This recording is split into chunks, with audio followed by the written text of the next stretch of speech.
نسرين طافش إلى السجن لمدة 3 سنوات والتهمة صادمة.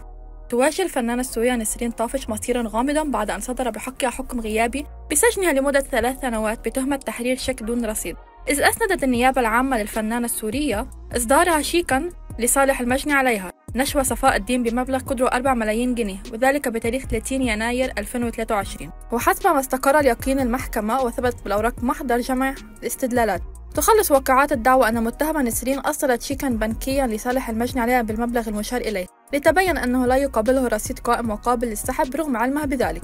كما يشار إلى أن دفاع المجني عليها قدم سنداً لدعواه تضمن صورة ضوئية من شيكات بنكية بالتاريخ ذاته يتضمن أمراً من المتهمة إلى البنك بأن يدفع للمجني عليها بالمبلغ ومذيلاً بتوقيع المتهمة، وكذلك صورة ضوئية من رفض البنك للشيك لعدم كفاية الرصيد.